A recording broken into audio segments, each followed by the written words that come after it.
Hello and welcome to Prolife Prime Time News. Today is Friday, March 1st. I'm Leslie Palma. And I'm Teresa Watson. Thanks for joining us this evening. In our top story tonight, we'll talk about the wrong message President Biden will send to the nation on Thursday at the State of the Union address, when a woman who aborted her baby diagnosed with trisomy 18 will be a guest of honor. Our guest, Tracy Windsor of Be Not Afraid, will be with us to discuss how the lethal language used to describe the disorder is harming babies and their parents. It was quite a week in politics, with former President Donald Trump trouncing Nikki Haley and Republican National Committee Chairman Ronna McDaniel announcing her departure date. Teresa will have all the details and other updates in political news in a nutshell. Missouri Attorney General Andrew Bailey yesterday announced an effort to drive Planned Parenthood out of the state. Leslie will have that story and much more in Abortion in the News. Anthony Vasone will join us for another episode of On the Road with Priests for Life. Please stay tuned. When President Biden delivers his State of the Union address on Thursday, seated in a place of honor next to the First Lady, Jill Biden, will be a woman whose quest for an abortion made international news. Dallas resident Kate Cox wanted to abort her daughter after receiving a prenatal diagnosis of trisomy 18, a life-limiting genetic condition. She was not able to abort the baby in Texas because of that state's laws protecting most babies from abortion. Outrage from abortion advocates and the media followed. Ultimately, she went out of state to end the life of her third child. Cox is being portrayed as a victim because she was not able to have an abortion in her home state, and as a hero for going public with her story. Choosing her as Jill Biden's guest is an attempt to send a message to the nation and the whole world that some children have even less of a right to life than others. It's heartbreaking for pro-life advocates like our guest, who believes this story should be a wake-up call for the pro-life community. In her opinion, pro-life advocates, including parents, are being managed with prenatal diagnosis misinformation, and that our acceptance of that misinformation is detrimental to effective pro-life advocacy. Tracy Windsor is the co-founder and parent program director of the organization Be Not Afraid. Tracy spent years working with couples to help chart a course forward after receiving prenatal diagnoses of serious illnesses for their children, and now trains other organizations in the Be Not Afraid model of care as part of a national collaborative effort to provide a pro-life response to the crisis of prenatal diagnosis. Welcome to the show, Tracy. Thank you so much for inviting me to come here today. So Tracy, there's a lot wrong with the way Kate Cox's story is being reported, but the most glaring problem for you is the way trisomy 18 is being portrayed. Can you tell us a little about the disorder and how its true nature has been distorted by abortion advocates? Yeah. We often see that parents lack informed consent at the time of diagnosis. And one of the most egregious ways that parents are managed towards the decision to abort is with what we call lethal language, some things like fatal fetal anomaly or lethal prenatal diagnosis. And this trisomy 18 and all this press was represented in that way.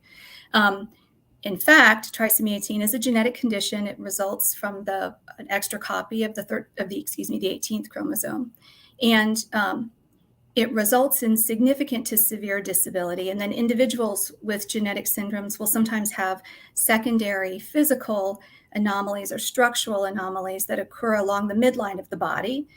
So for babies with trisomy 18, if they have a complicated heart and or a complicated brain, or maybe both of those things, that can definitely impact their prognosis.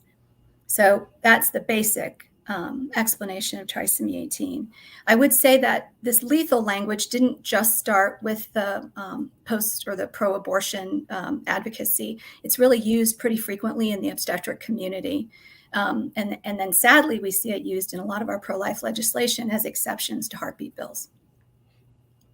So why are doctors using lethal language, especially around diagnoses like trisomy 18? Yeah, it's great because this topic has been looked at by medical ethicists who aren't pro-life. So we have some wonderful articles about this subject. And there's a researcher by the name of Wilkinson who made this point that there's really 4 reasons. One would be that they mistakenly think it's accurate. The second would be that they're uncomfortable with the level of uncertainty that is associated with a trisomy 18 diagnosis. So it's kind of hard to know how baby's going to be, and depends on whether they have these secondary anomalies and so on and so forth. So because they're uncomfortable, they just say lethal. The third, most shockingly, is that it makes it easier to abort a baby, and the doctors know that. and/or if parents are going to carry to term, it makes it easier to limit care before birth. And then fourth is that the doctors believe, they understand that the baby will survive with disability, that the trisomy 18 won't be deadly to them, but they believe that the life that that child will live as an individual with significant severe disability isn't worth living.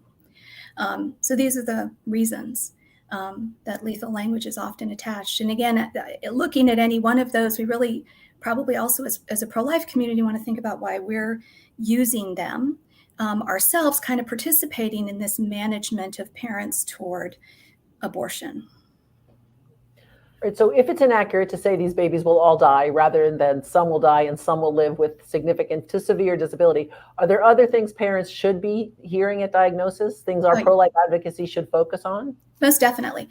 I think very importantly, a parent who has a prenatal diagnosis has lost the baby and the pregnancy they anticipated. They are bereaved, and they, as with any other population of bereaved people, they should be encouraged to slow down.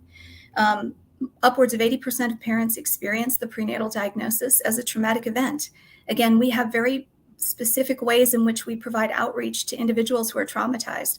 That includes not making decisions quickly. Most parents, another point of advocacy, we have research that indicates that most parents who are offered the option of carrying to term and a viable service that will support them as they carry to term will in fact choose to carry to term. If 80% abort following a serious prenatal diagnosis, 80% will carry to term if offered the chance. Other things are often that parents don't realize that they're being given prognoses from doctors that don't treat living children with the condition that their baby has been diagnosed with. So that's another important point. So there are a number of things that we could or should be saying, primarily to encourage parents to slow down and to make certain that they have appropriate informed consent about their options. Importantly, I just thought of the last two. We have great research that points to the risks associated with the abortion from a psychological and emotional standpoint for mom, as well as a physical standpoint for mom. That abortion is not without risk, as we're often presented. We actually have medical research that says there's an emotional benefit to mothers who carry to term, even if the baby dies. So there's also this issue of, do they understand the abortion that they're considering? And do they understand the option of carrying to term and that there's some benefits associated with that option? Well, Tracy, tell us about your organization, some of the training that you're offering, and the organizations you're working with to develop a national response to prenatal diagnosis. Yes, we've been partnering with the Heartbeat International, the Charlotte Lozier Institute, Her Plan, and Be Not Afraid to develop over the last 2 years a pro-life response to prenatal diagnosis. We in the pro-life community often think that we can rely on perinatal hospice or perinatal palliative care, but those programs only address a small number of parents with prenatal diagnoses. We should be addressing all the parents who experience a prenatal diagnosis. Additionally, often those programs can sometimes be more death-focused, which is not appropriate for these babies with significant to severe disability. And finally, when we look at Texas, we realize that there are a lot of perinatal hospice and perinatal palliative care programs in Texas. None spoke out with any additional information to correct the misinformation that was being provided around the Cox case. So that's a concern. What we've done is we have a new pro-life prenatal diagnosis website, which is prenataldiagnosis.org. And Be Not Afraid has developed a parent care coordinator training. That website connects parents with individuals and organizations that we have trained in the BNA model of care across the country. So we've got parent care coordinators, and I think it's about 10 states at this point. We'll be adding a couple of more in the next several months. We're looking for more organizations to train. So we do need more pro-life organizations to step into this work. All right, so what abortion advocates want Americans to take away from the Kate Cox story is that abortion has to be available so these special needs children can be killed before they're born. But did anything positive happen because of all this attention now focused on trisomy 18? Yeah, I think honestly, all they have to assert at this point is that abortion should be available because these babies are going to die anyway. So the fact that you even just said what you said is important, because now we're starting to really question, are these really lethal prenatal diagnoses, or are these disabling conditions? And they require a different kind of advocacy on our part. I think one great thing that happened, the American Association of Pro-Life OBGYNs did a wonderful recording that's available at their website, which is aplog.org, on trisomy 18, hour-long, wonderful resource for anyone interested in this topic. And hopefully we give some more consideration as pro-lifers as to what our advocacy is and what lethal means, and what do we want our advocacy to be around significant to severe disability.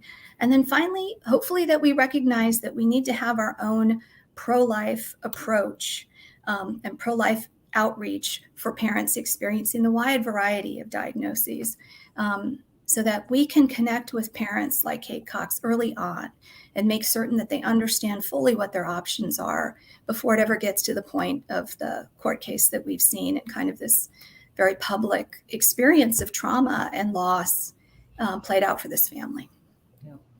Well, Tracy, we thank you for the life-saving work you do for the babies and their families, and we really appreciate you taking the time to help us reframe the issue for our viewers. We hope you'll come back and join us again. Thank you. My privilege. Yeah, thanks, Tracy. Good night. Missouri Attorney General Andrew Bailey yesterday announced he will sue the nation's #1 abortion seller over an undercover investigation by Project Veritas that revealed serious violations of state laws concerning abortion. Today, I'm proud to announce that the state of Missouri is moving forward with a lawsuit to permanently drive Planned Parenthood from the state of Missouri.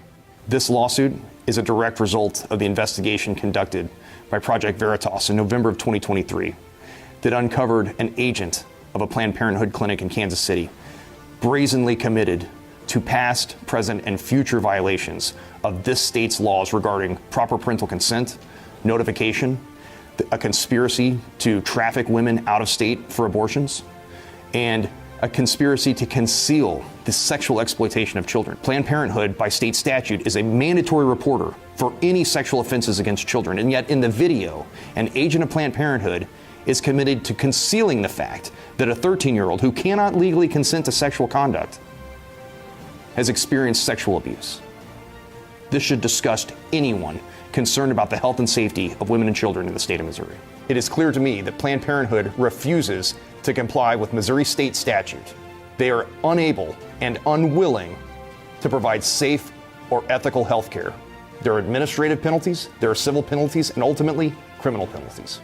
I'm calling upon policymakers at all levels of state government to use any tools necessary to permanently defund Planned Parenthood. That's why investigative journalism is so important, to give policymakers the necessary information upon which to set policy, and to give law enforcement agencies the necessary information to hold wrongdoers accountable. Project Veritas has uncovered through their investigation the most pernicious, the most egregious violations of the state statutes. And what Planned Parenthood hides and conceals and conspires to do in the dark of night has now been uncovered. Not only will we put a stop to future behavior, but we will look back in time and use the full force and effect of the law to hold wrongdoers accountable.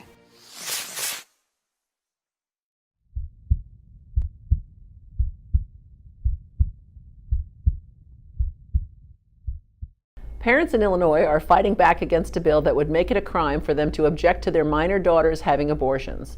Democrat State Representative Ann Stava Murray's bill would amend the definition of child abuse to include children whose parents or guardians oppose them having an abortion or gender-mutilating surgery or taking puberty blockers or cross-sex hormones.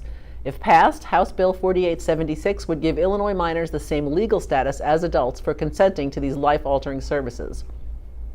In response, the Parents Matter Coalition is collecting signatures to place an advisory referendum on the November ballot, asking if parental consent should be required for children under 18 to receive non-emergency medical care, including gender modification procedures and abortion.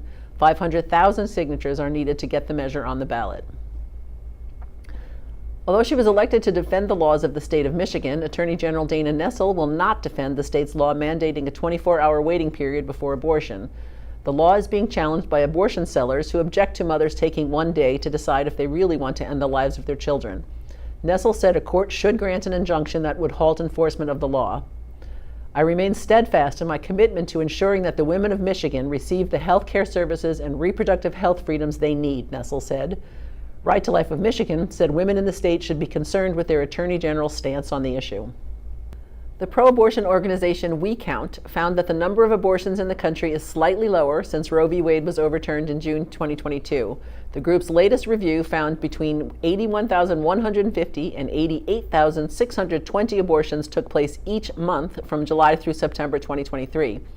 Those numbers are slightly lower than the monthly average of about 86,800 from April through June 2022. According to the Associated Press, there would have been 120,000 additional lives lost to abortion during the survey period in the 14 states where most babies now are protected from abortion. We Count also found that chemical abortion now accounts for 6 in 10 abortions in the U.S. The pop star Olivia Rodrigo will raise money for abortion during her world tour that opened last Friday in Palm Springs, California.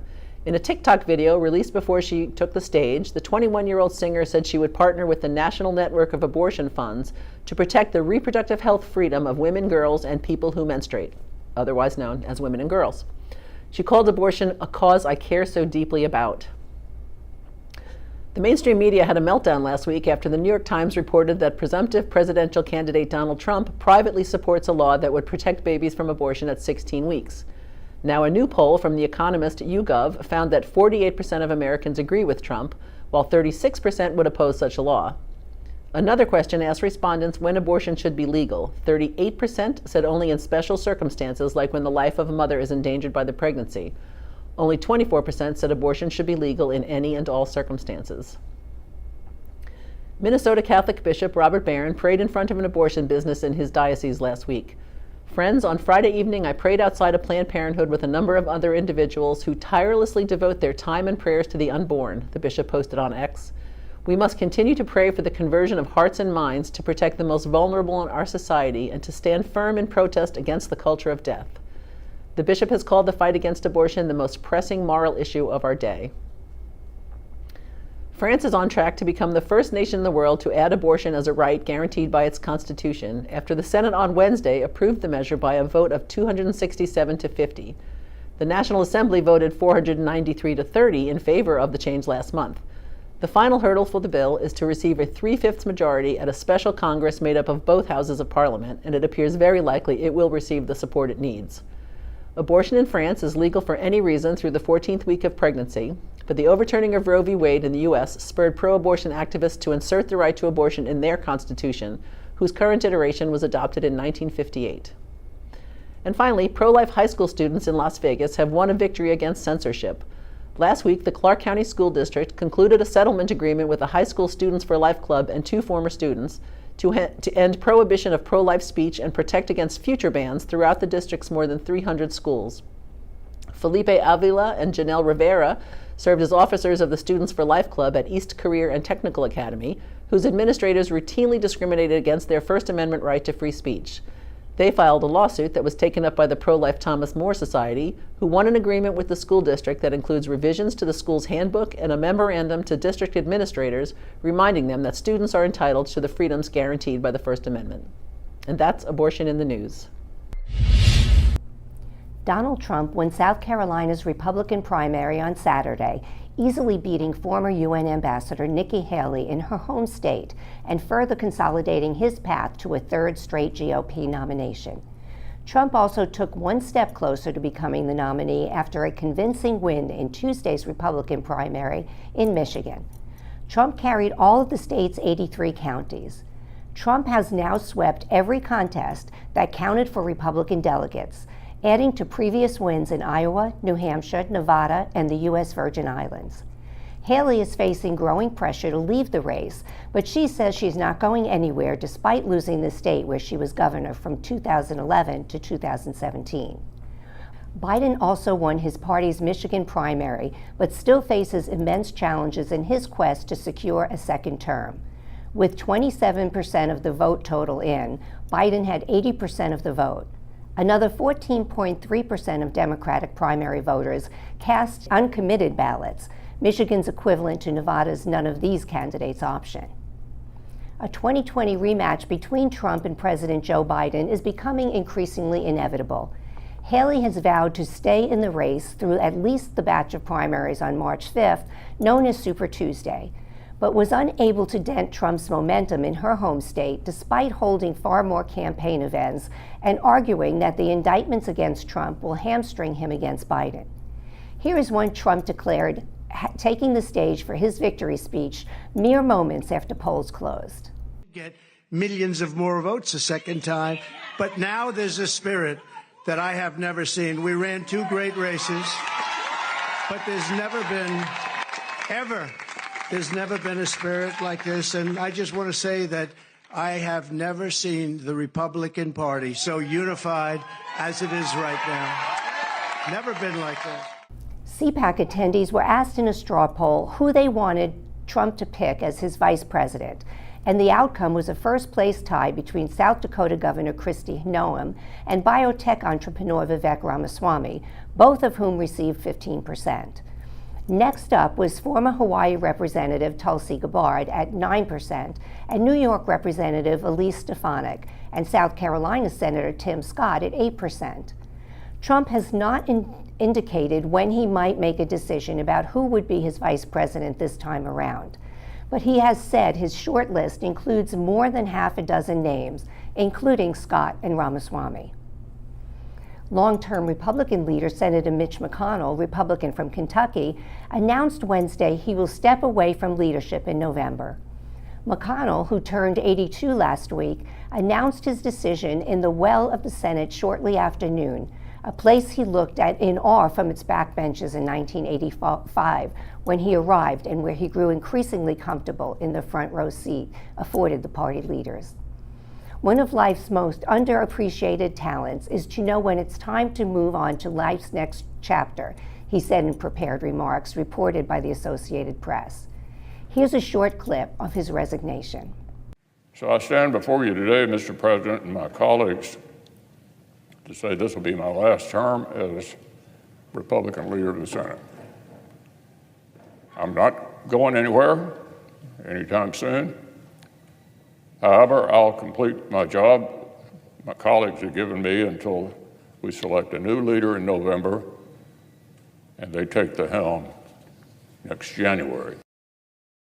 Looking ahead to his departure, McConnell said it's time for the next generation to assume leadership in the Senate. Reacting to the announcement, several Republicans expressed gratitude for McConnell's leadership and honored his decades-long career in government. Republican National Committee Chair Ronna McDaniel will leave her post on March 8th, having been forced out of the GOP's national leadership as Donald Trump moves toward another presidential nomination and asserts control over the party. McDaniel announced her decision in a statement on Monday morning. I have decided to step aside at our spring training on March 8th in Houston to allow our nominee to select a chair of their choosing, McDonald said in a statement. The RNC has historically undergone change once we have a nominee, and it has always been my intention to honor that tradition. The move was not a surprise. Trump earlier in the month announced his preference for North Carolina GOP Chair Michael Whatley, a little-known veteran operative focused in recent years on the prospect of voter fraud, to replace McDaniel. Trump also picked his daughter-in-law, Lara Trump, to serve as committee co-chair. The leadership shakeup comes as the GOP shifts from the primary phase to the general election of the 2024 presidential contest. While former UN Ambassador Nikki Haley has remained in the race, Trump has won every state in the primary calendar and could clinch the Republican nomination by mid-March. And that's political news in a nutshell. I'm Anthony Vasone, Resource Associate, and we at Priests for Life would like to take you on the road with us. Since we gave you our last update, you've seen segments on the show about our extensive activities in January at the March for Life and Students for Life Summit in Washington, D.C. We then leapt right into February with more critical and exciting times for Priests for Life on the road. On February 7th, the Florida Supreme Court heard oral arguments on the proposed pro-abortion constitutional amendment and whether the wording of the proposed amendment meets judicial muster. Pro-life leader Frank Pavone was the keynote speaker for the rally and also addressed the media at the press conference following the rally, together with attorney Matt Staver of Liberty Counsel, who argued for the pro-life side. Bob Lalonde, who coordinates the international activities for Priests for Life, took part in this year's 6th annual Virginia March for Life at the Capitol building in Richmond on February 21st. Thousands of Virginians marched together for the lives of our state's most vulnerable citizens, for the right to be born, and for their mothers. The event began with a rally, and we heard from many pro-life advocates, including Lieutenant Governor Winsome Sears, Andrea Pearson from the Silent No More campaign, and Bishop Burbridge, Arlington Diocese and President of U.S. Catholic Bishops for Pro-Life Committee. The march itself was led again this year by Governor of Virginia, Glenn Youngkin. The event was a collaborative effort undertaken by the March for Life and other participating organizations. Pro-life leader Frank Pavone and Communications Director Leslie Palma attended the CPAC 2024 conference at the National Harbor in Maryland from February 21st through the 25th. The Conservative Political Action Conference is an annual political convention attended by conservative activists and elected officials from across the United States and beyond. CPAC is hosted by the American Conservative Union. Leslie had the opportunity to report to you live from CPAC on last week's show. Father Dennis Wild, Pastoral Associate for Priests for Life, played piano at Pennsylvanians for Human Life banquet on February 25th that was attended by 400 people, including many pro-life youth. Then he came to Priests for Life headquarters here in Titusville for a few days. We're always happy to have a chance to spend time with our off-location folks. Well, that brings us up to date on all of the latest travels of our Priests for Life team members for now. If you know of a pro-life event happening near you that you think we should know about, or if you have attended a pro-life event and you would like to share your photos with us, please email us at mail@priestsforlife.org. Your photos may be featured on an upcoming episode of Prolife Prime Time News. Also, if you would like to have one of the great new shirts like the one I'm wearing today, you can visit us at prolifeproducts.org or call our headquarters at 321-500-1000 and ask for our resource department. If you mention that you watched this show when you call, we'll send you a free gift along with your order. That's all for this edition of Priests for Life on the Road. I'll see you next time we take you on the road with us. Thank you so much for joining us on Pro-Life Primetime News, produced at Priests for Life headquarters in Titusville, Florida. If you like our show, please support us by making a donation to prolifegift.org. These donations help fund all of our work here at Priests for Life, which enables us to continue educating, equipping, and activating God's people to end abortion. For all your pro-life news updates during the week, please follow us on X at Pro-Life News Show. I'm Teresa Watson, Executive Manager. I'm Leslie Palma, Communications Director. Remember, life is the only choice.